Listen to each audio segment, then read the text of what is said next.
Bonsoir, 22h dans nos studios, la même heure sur toutes les pendules de l'hôpital Amath Dansokho de Kédougou. Bienvenue à Sud Nuit. Inauguration de l'hôpital régional de Kédougou, une minute de silence a été observée en hommage aux 3 agents de Leral.net victimes d'un accident ce lundi. Les blessés seront évacués sur Dakar cette nuit par avion militaire, annonce le chef de l'État Boubacar Tamba. Vous aurez son compte rendu dans cette édition. Dégâts collatéraux de la tournée économique du chef de l'État à Kaolack et dans le Ndoukoumane. La frustration, c'est le sentiment le mieux partagé chez Benno Bokk Yakaar de Malem Hodar. Les militants de la mouvance présidentielle dénoncent l'attitude du chef de l'État en leur endroit. Renouvellement des instances du Conseil national de la Maison des éleveurs. Ce renouvellement doit se passer dans la sérénité et la concertation. C'est le vœu le plus cher des responsables. Le responsable suivi évaluation du Conseil national était à Bambey ce lundi. Il réagit dans cette édition qui s'intéresse à la suspension du Mali des instances de la CEDEAO et les réactions qui se multiplient.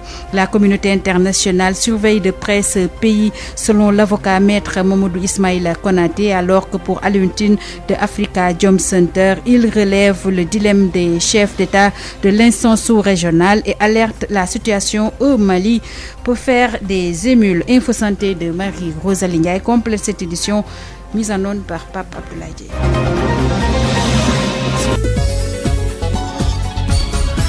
Hapsa Eliman Wan. Bonsoir et bienvenue à Sud Nuit. Je vous le disais en titre, le chef de l'État a inauguré l'hôpital Amath Dansokho de Kédougou, mais auparavant dans la journée, 3 agents des confrères donc de Leral.net ont donc été victimes d'un accident, 3 morts sur le coup. Le chef de l'État en inaugurant l'hôpital Amath Dansokho de Kédougou a fait observer une minute de silence en leur mémoire. Boubacar Tamba. Allah, Allah, Allah.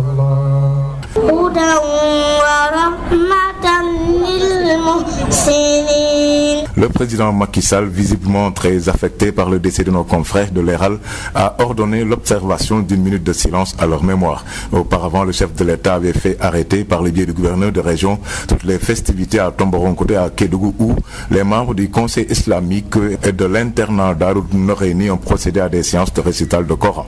La tristesse se lisait sur tous les visages et le chef de l'État a annoncé l'évacuation sous les coups de 22h30 par avion militaire ayant à son bord des médecins du SAMU des 2 blessés qui seront entièrement pris en charge à l'hôpital principal. D'ailleurs, le président Macky Sall a fait savoir que n'eût été la mobilisation de ce beau monde, il allait faire annuler cette manifestation dont il dira qu'elle n'a rien à voir avec une campagne politique. C'est une tournée économique, soutiendra-t-il avec insistance, et elle a pour objectif de poser un œil sur les travaux engagés, de se rendre compte sur place des problèmes et de fixer de nouvelles orientations. Justement, le président Macky Sall a promis le bitumage de l'axe Kédougou-Fongolimbi, une façon d'éviter au centre hospitalier régional Amath Dansokho des nuages de poussière. Des instructions sont données au ministre en charge de la santé et de l'action sociale pour que les spécialistes soient affectés dans les régions et ils auront l'obligation d'y rester au moins 5 ans, dira le chef de l'État. Les jeunes de Kédougou auront leur quota dans les recrutements. Allah, Allah, Allah. Le pôle emploi sera bientôt une réalité et Kédougou bénéficiera d'un aéroport moderne capable d'accueillir de gros avions. Pour rappel, le chef de l'État a lancé les travaux de la phase 2 du PUDC à Tomboronkoto où il a également mis en service le réseau électrique de 3 villages. Promoville Kédougou avec 5 km 500 de voirie est lancé et le centre hospitalier régional Amath Dansokho a ouvert ses portes. Allah, Allah, Allah.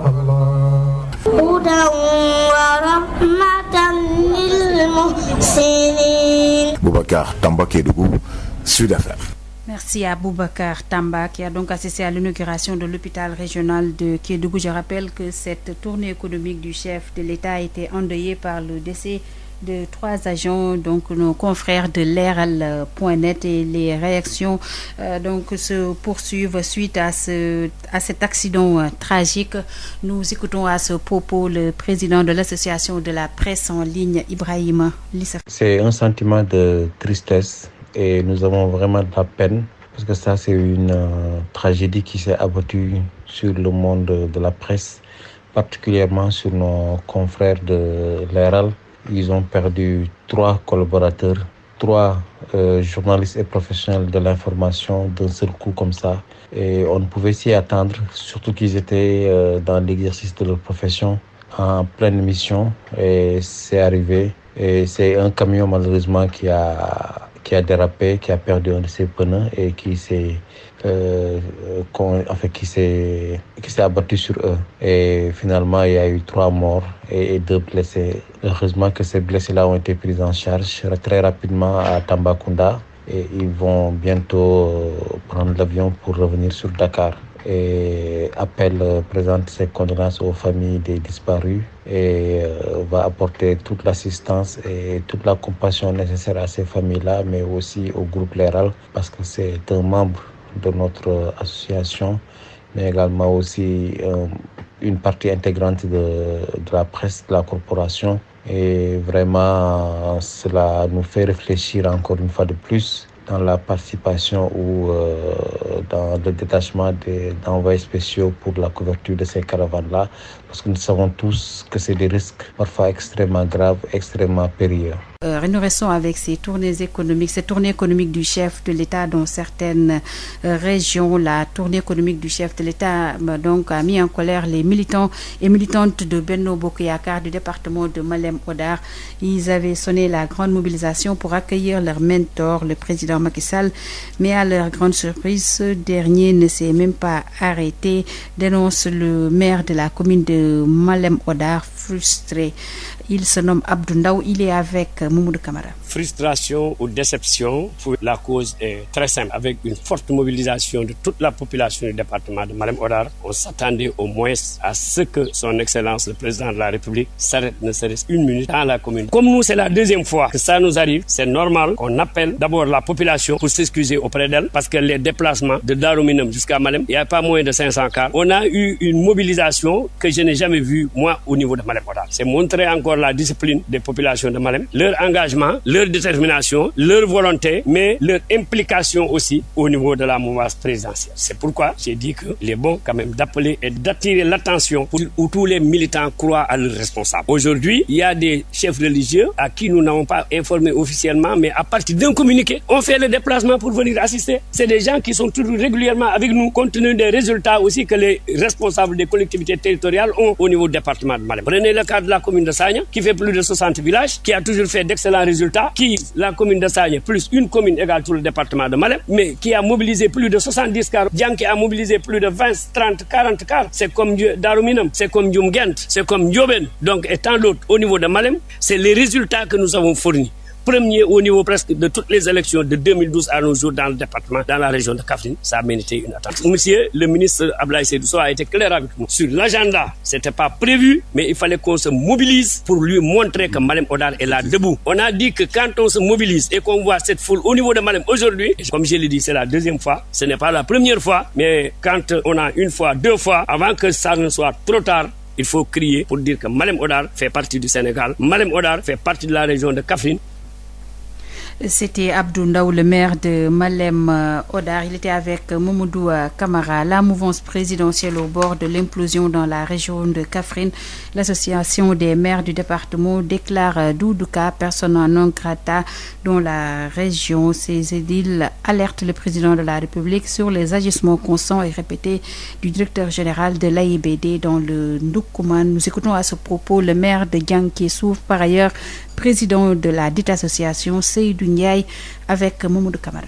Tous ces gens-là, ils demandent au président de la République d'arrêter les agissements. Sinon, ils travaillent pour la perte du régime dans le département de Malem Hodar. S'ils continuent comme ça, le parti va éclater. Et d'ailleurs, le parti est presque fissuré aujourd'hui. Parce que c'est des actes qui ne militent pas en faveur de l'unité du parti. Parce qu'au départ, Abdoulaye Sow avait réussi au moins à retrouver les gens autour de l'essence. C'était une unité très fragile qu'on venait tout au début de faire. Lui, il est venu, il a tout cassé. Il a tout détruit. Donc, il appartient au chef de l'État, le président de la République, président de notre parti, d'arrêter cet individu. Il représente un danger. Il représente un danger pour le département de Malem. Il est hors de question que pour nous, qu'on accepte cette situation. Nous ne l'accepterons jamais. Doudou Ka est personne non grata dans notre département. S'il a quelque chose à faire, il n'a qu'à le faire à Ziguinchor. Il n'a qu'à s'occuper de son Ziguinchor où il a été battu par l'opposition même. S'il est fort, il n'a qu'à démontrer là-bas sa force. Nous, Ce que nous avons, ça nous suffit. Et on a aussi des responsables. Et aussi Ablaye Sow, étant un responsable régional, lui aussi il doit agir. Il doit agir et mettre fin à cette situation. Nous demandons aux autorités au niveau central, surtout le président de la République, M. Macky Sall, d'arrêter cette situation qui est dangereuse et ça peut créer des problèmes. Ça peut créer des surprises. On s'achemine vers des élections locales. Et il y a de ces situations que nous ne pouvons pas accepter. Nous représentons la majorité. Nous avons les moyens de maintenir nos militants. Nous avons les moyens de continuer à faire les mobilisations qu'il faut. Nous avons les moyens de le faire. Nous avons le discours qu'il faut. Nous avons les moyens financiers aussi qu'il faut pour le faire. Donc nous n'avons pas besoin de Doudou Ka dans notre département. Même s'il a des origines à Malem. Mais tout le monde a des origines. Les gens ont des origines là-bas. Mais il a choisi Ziguinchor. S'il veut travailler à Malem, s'il veut bousculer les gens, il n'a qu'à démissionner là-bas et venir militer à Malem et nous allons faire face. C'était Seydou Ndiaye, le maire de Diankéssou, et par ailleurs président de l'association des maires de Kaffrine, qui alertait le chef de l'État sur les agissements du directeur général de l'AIBD dans le Ndoukoumane, en l'occurrence Doudou Ka. Et nous reparlons de la suppression, donc de la demande de suppression du système de parrainage par la Cour de la justice de la CEDEAO. Maître Abdoulaye Tine estime que si dans 6 mois ceci n'est pas fait, le Sénégal encourt des sanctions. Il invite la classe politique à une grande mobilisation. Abdoulaye Diop. L'Union sociale et libérale se veut claire, l'arrêt de la communauté économique des États de l'Afrique de l'Ouest demandant la suppression du système de parrainage est exécutoire. Maître Abdoulaye Tine. La suppression de la loi sur le parrainage, le Sénégal doit supprimer sans délai cette loi. Au maximum, la Cour lui donne 6 mois, c'est-à-dire au plus tard le 29 octobre. À 23h59 au plus tard, le Sénégal doit soumettre à la Cour un rapport pour justifier des diligences, encore une fois, qui ont été posées allant dans le cadre de la suppression. Le Sénégal encourt des sanctions allant jusqu'à sa suspension de l'instance sous-régionale. Les sanctions sur le plan juridique, pas plus tard que hier, vous l'avez entendu, le Mali est suspendu désormais de toute participation de la CEDEAO. Ces mesures, je vous explique les textes tels qu'ils sont conçus, peuvent aller jusqu'à l'exclusion, en passant effectivement par des sortes de mesures d'embargo. C'est une fermeture des frontières ou en tout cas une suspension des flux financiers ou monétaires par rapport à cela. La bataille juridique gagnée, Maître Abdoulaye Tine et compagnie comptent mener celle politique si la loi n'est pas supprimée. Nous allons constater et prendre acte que pour nous, l'aspect juridique est terminé et que c'est une attitude politique de défiance de la communauté internationale, de la communauté ouest-africaine, et le moment venu, et nous apporterons la réponse politique appropriée. En plus de la suppression du système de parrainage, les 22 candidats évincés doivent être rétablis dans leurs droits et peuvent prétendre à une indemnisation de leur préjudice selon l'arrêt de la CEDEAO rendu le 28 avril dernier. Sud FM, l'info, c'est ici. Les bacheliers de l'année 2020 orientés à l'université virtuelle du Sénégal paralysent le système éducatif dans le moyen secondaire à Ziguinchor. Ils ont délogé leurs jeunes frères pour exiger le démarrage de leurs cours et de meilleures conditions d'études. Ces bacheliers promettent de poursuivre ces perturbations si leurs doléances ne sont pas satisfaites. Ben Michel Kanfoudi. Ils ont obtenu leur baccalauréat il y a presque un an, mais ils n'ont toujours pas démarré les cours. Ces bacheliers orientés à l'université virtuelle du Sénégal ont décidé de prendre leur destin en main pour exiger leur droit d'étudier en paralysant les cours dans le moyen secondaire. Bakary Sidi Sonko est étudiant à l'espace numérique ouvert de Ziguinchor. On est prêt à sacrifier une génération. Si on ne fait pas nos cours, nos petits frères ne vont pas faire l'examen. Et nous sommes déterminés. Chaque jour, on va aller déloger dans les lycées. On va vendre notre vie pour notre avenir. Jusqu'à présent, on n'a pas encore débuté nos cours. Et on a eu notre bac en juillet. Nos petits frères qui vont faire le bac, ils vont nous trouver ici. On va redoubler l'année. Est-ce que c'est normal? C'est pas normal. D'autres revendications ont été soulevées par ces étudiants qui ne le sont que virtuellement. Les raisons du Sénégal dans leur notre ENO définitive, nous le réclamons haut et fort. Deuxièmement, au mois de mars, notre ENO a été saccagé par des manifestants. On a été délocalisé ici. Notre bâtiment ne parvient pas à avoir un Wi-Fi. Ce n'est pas normal. Jusqu'à présent, on n'arrive pas à avoir notre outil de travail. On a assez souffert. Sans la satisfaction de ces exigences, disent-ils, il n'y aura plus de cours dans le moyen secondaire. Ben Michel Kanfoudi, Ziguinchor, Sud FM. Ben Michel, retenez avec nous la conférence de presse prévue demain mardi de la direction de l'Institut supérieur d'enseignement professionnel de Diamniadio. C'est la suite aux perturbations qui ont eu lieu ce lundi à l'initiative d'un collectif d'étudiants du Institut.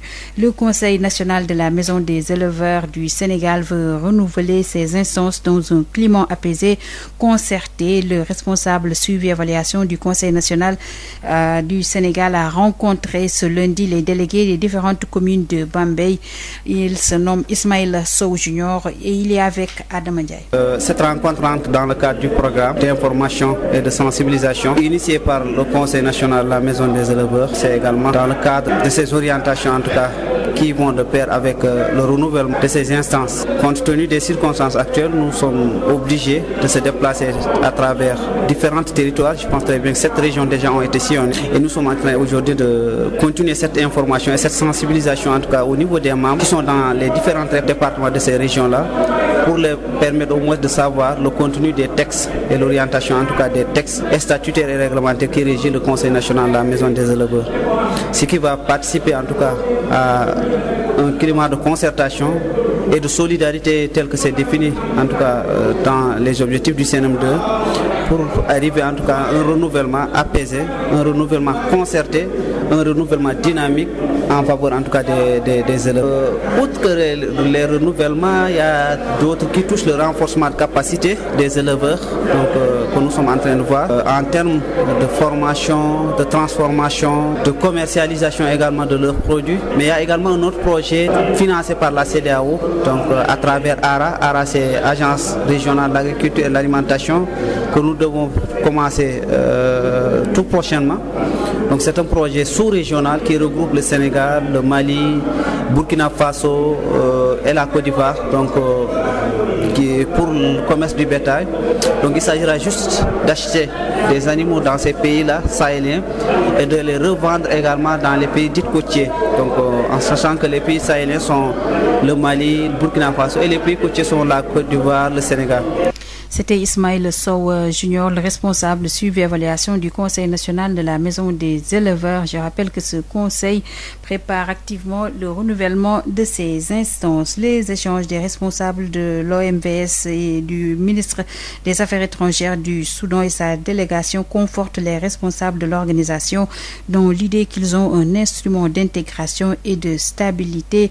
En tout cas, le sentiment de Ahmed Diane Semega, haut commissaire de l'OMVS, que nous écoutons avec Ismaïla Marcel Kouli. Ces échanges que nous avons avec les délégations qui viennent nous voir nous confortent dans cette idée que nous avons entre nos mains un instrument à nul autre pareil d'intégration, de stabilité et de développement pour le bassin. Le regard admiratif que les autres posent sur nous doit nous rassurer, mais également nous mettre face aux défis que nous avons, à toujours mériter de la confiance déjà de nos États, mais surtout de continuer à susciter cette admiration. Nous recevons des délégations de partout au monde. Nous avons reçu des délégations qui viennent d'aussi loin que l'Asie centrale, les pays qui partagent le bassin de l'Ordaria et du Sedarta, Kazakhstan, Kyrgyzstan, plus près de nous ici, les pays de la Volta. C'est une première visite que Madame la ministre a effectuée, mais ce qu'elle nous a dit, c'est que pour elle, la référence africaine que représente l'OMS, mondiale j'allais dire, doit être nécessairement un élément pour participer à la recherche de solutions dans le problème qui oppose aujourd'hui les pays qui en partagent les eaux du Nil. Et nous sommes justement une organisation de partage des eaux. Nous, le partage est plutôt socle de coopération, socle de solidarité. Et donc c'est ce que Madame la ministre est venue voir, écouter, et elle souhaite véritablement demander que l'Union africaine fasse participer l'OMS comme consultant à la résolution du problème avec l'Éthiopie, mais que plus généralement, que cette organisation soit véritablement portée à un niveau de visibilité tel que tous les autres pays sachent qu'il y a des solutions africaines qui existent et depuis près de 50 ans. C'était le haut-commissaire de l'OMVS, Ahmed Diané Semega, qui a reçu le ministre des Affaires étrangères du Soudan. Malgré la décision de la CEDEAO de suspendre le Mali de ses instances, la communauté internationale garde un œil sur le Mali et tient à ce que le processus de transition soit conduit à terme. Sentiment de l'avocat maître Mamadou Ismaïla Konaté, qui souligne tout de même les difficultés et nombreux obstacles au retour à l'ordre constitutionnel et démocratique. Nous l'écoutons avec Amadou Moussafadien. La communauté internationale garde le Mali à l'œil, regarde ce que fait le Mali ou ne fait pas le Mali, regarde jusqu'où le processus de transition va se dérouler. Ils ont pris bon soin justement de fixer des limites strictes, notamment en termes de durée et en termes d'élections qui doivent intervenir systématiquement et nécessairement au plus tard le 27 février de 2022. Tout cela ne laisse pas le Mali avec beaucoup de répit et le contexte malien va se compliquer davantage parce que ceux qui ont été là pour contester la légitimité du président Ibrahim Boubacar Keïta, qui était à l'origine donc de la déroute politique et qui ont été mis sur la touche par la junte militaire qui est arrivée, sont les mêmes aujourd'hui qui rentrent en combinaison politique avec la junte militaire. Ceci ne va pas aller sans accroc, parce que j'ai entendu celui qui est désigné comme candidat Premier ministre rappeler les points essentiels de leurs revendications, à savoir aujourd'hui le réveil de l'ensemble des dossiers de poursuite au titre de la corruption, la mise en œuvre d'un certain nombre de réformes essentielles, et le tout dans un espace de temps de 9 mois, des choses ne sont pas faciles. Donc les mêmes causes produisant les mêmes effets, le prochain clash va se dérouler entre la classe politique d'une part et la junte militaire, sous le regard vigilant d'une communauté internationale qui ne va pas se gêner de prendre les choses encore plus violemment en main et puis éventuellement de poursuivre dans des perspectives de sanctions si jamais les choses ne se déroulaient pas normalement. Tout laisse à croire que même si elles doivent se dérouler, les choses ne sont pas simples et que les Maliens ont besoin aujourd'hui de beaucoup plus d'engagement, de volonté vis-à-vis de la prise en main de ce qui paraît aujourd'hui comme étant une difficulté réelle, taire les divergences, taire les oppositions et se mettre en perspective. Est-ce que cela est envisageable avec une junte militaire qui a toujours réagi avec les armes au poing et la baïonnette en face pour dérouter un président de transition? Et qu'est-ce qui peut nous dire aujourd'hui que le nouveau chef de gouvernement qui se met en place n'aura pas les mêmes difficultés que la junte militaire? C'était maître Mamadou Ismaïla Konaté. Je rappelle qu'il a pris part à la table ronde organisée par Africa Jom Center en collaboration avec Timbuktu Institute. Une série d'impuissance et de fragilisation de l'état de droit ont conduit à la décision de la CEDEAO de juste suspendre le Mali des instances sous-régionales. Alioune Tine de Africa Jom Center évoque le dilemme des chefs d'État et relève le caractère dangereux de cette situation qui risque de faire tache d'huile dans la sous-région, en proie de plus en plus à des formes d'instabilité institutionnelle diverses et variées.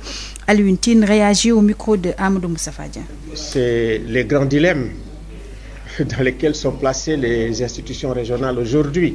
Le fait que les chefs d'État, après en avoir discuté, se disent, mais écoutez, si on applique des sanctions ciblées, et si on applique des sanctions économiques, on va aggraver les facteurs de vulnérabilité du Mali. Donc, ils ont pris ce que j'appelle, ils ont assuré le service minimum, la suspension. Et puis au terme pratiquement de beaucoup de débats. Et c'est une très bonne chose, effectivement, que les chefs d'État et de gouvernement aient suspendu le Mali. C'est la moindre des choses. Et maintenant, c'est le silence de l'Union africaine qui est un silence qui est épais. Le silence également, bien sûr, de la communauté internationale qui va peut-être aussi être obligée de suivre la décision de la CEDEAO. Maintenant aussi, le grand dilemme, on peut expliquer les raisons d'être. C'est parce que les coups d'État, ce n'est pas seulement des coups d'État militaires. Nous avons eu des coups d'État électoraux avec des fraudes électorales. Nous avons eu également des coups d'État constitutionnels avec les troisième mandats. Ce qui fait effectivement que même si on est entre chefs d'État, des fois, est-ce que nous avons, si vous voulez, cette légitimité morale de faire la leçon aux militaires? Parce que ça se pose comme question. Donc, nous sommes dans une situation où nous avons des pouvoirs qui ne respectent pas l'état de droit, c'est-à-dire que des pouvoirs qui ne sont pas légaux et des pouvoirs qui ne sont pas légitimes. Et ça, c'est la grave question dans laquelle on est, dans un environnement global où nous avons de sérieux problèmes de sécurité et de vulnérabilité des États. C'est pour ça que nous invitons la société civile et l'opinion africaine, franchement, à beaucoup plus de vigilance C'était à l'ultime de Africa Jom Center pour Dr Bakary Samb de Timbuktu Institute. La décision de la CEDEAO est une sanction minimale. Dr Bakary Samb réagit au micro d'Amadou Moustapha Dia. C'est une décision à minima qui finalement ne concerne que l'interdiction au Mali de participer à la conférence des chefs d'État, le Conseil des ministres et au Parlement de la CEDEAO. Je pense que l'opinion publique africaine, ouest-africaine, s'attendait à beaucoup plus au regard des enjeux qui se jouent aujourd'hui dans ce pays. Le Mali, aujourd'hui, est une préoccupation. Je crois que si les chefs d'État ne prennent pas la mesure de la gravité de la situation, la société civile doit se mobiliser. On est dans une situation très tendue où on craint, comme en 2012, le débordement des épicentres de la violence. Vous savez que c'est à partir de la crise malienne qui cumulait deux types de crises, si j'ose dire, avec une crise institutionnelle à Bamako et une crise sécuritaire au nord, qu'on a eu ce débordement des épicentres qui a touché le Burkina Faso, qui a touché le Niger et même le nord de la Côte d'Ivoire. Aujourd'hui, je pense et je rappelle que la crise malienne n'est pas seulement une crise malienne, c'est une crise sous-régionale. Il faut la prendre à bras le corps. Certainement, les chefs d'État de la région et d'autres organisations qui ne sont pas très à l'aise, après les incohérences de ce qui s'est passé au Tchad, n'ont pas été en mesure de prendre des mesures courageuses. Et je crois qu'aujourd'hui, c'est une grosse inquiétude sur l'effondrement même de l'idéal de l'État de droit. On fait des études, on fait des réflexions comme le rapport récemment qu'on a publié sur la région de Kédougou pour avertir sur la nécessité de prendre des mesures. Pas seulement des mesures militaires, parce qu'on se rend compte que les solutions militaires n'ont jamais réglé ces questions. Aujourd'hui, l'enjeu crucial pour le Sénégal, c'est d'éviter que si les groupes terroristes arrivent, qu'ils ne trouvent pas de couveuse locale et que véritablement la bataille la conquête des cœurs soit une bataille gagnée par l'État, par des investissements massifs, par le fait de redonner de l'espoir et un sentiment de fierté d'appartenance nationale. Je crois qu'il faut être dans cette perspective-là. Sud FM chez vous, à tout instant. Yotox anti-moustique pour le corps, les vêtements, les rideaux et draps vous protège contre les moustiques chez l'adulte et l'enfant. Val d'Afrique vous offre votre journal de la santé. Bonjour à tous et bienvenue. Le syndicat des pharmaciens privés du Sénégal décide de surseoir à la vente d'une centaine de médicaments dont les prix ont connu une augmentation très remontée. Le syndicat dénonce cette hausse qu'il qualifie de violation du décret fixant le mode de calcul du médicament au Sénégal. L'ordre des pharmaciens appelle à beaucoup plus de collaboration. Le médicament est du ressort exclusif du pharmacien, selon le docteur Amatnia, président de l'ordre, au micro de Rapsa Elimanouane. Il est important de préciser en quoi consiste le rôle du pharmacien par rapport à la gestion du médicament. Il s'agit de deux directions. La direction de la pharmacie et la direction des douanes, qui sont deux directions investies de missions très claires en direction des populations de ce pays. Moi, j'en invite à beaucoup plus de collaboration afin d'éviter quand même aux populations du Sénégal d'être victimes de situations qui n'arrangent pas et qui risquent quand même de porter préjudice à l'épanouissement des populations de notre pays. Aujourd'hui, le médicament est du ressort exclusif du pharmacien.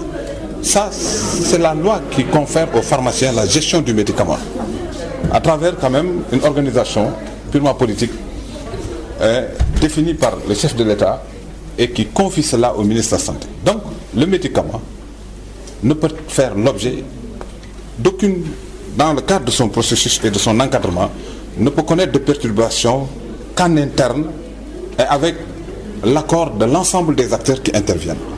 Donc, il y a une structuration dans la détermination de tout ce qui se rapporte aux médicaments. Aucune entité, autre entité que le pharmacien ne peut se permettre de définir ce qui est médicament et ce qui n'est pas médicament. Ça, il faut que les populations le comprennent. Aujourd'hui, c'est la loi qui dit aux pharmaciens qu'il est le seul habilité à dire ce qui est médicament et ce qui ne l'est pas. Les kinésithérapeutes veulent la création d'un département de formation en médecine physique dans les universités. Il est aujourd'hui important qu'ils aient un plan de carrière pour lequel ils ont couru depuis 10 années pour l'ouverture d'un 3e cycle de doctorat, selon le président de l'association Chersec.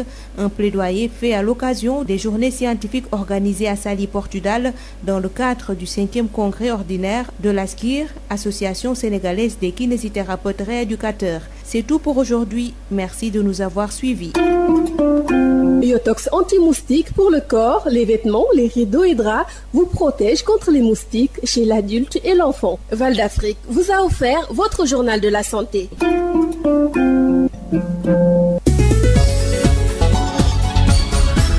Hapsa Eliman Wan. 22h31 dans nos studios, c'est la fin de Sud Nuit, le rappel des titres.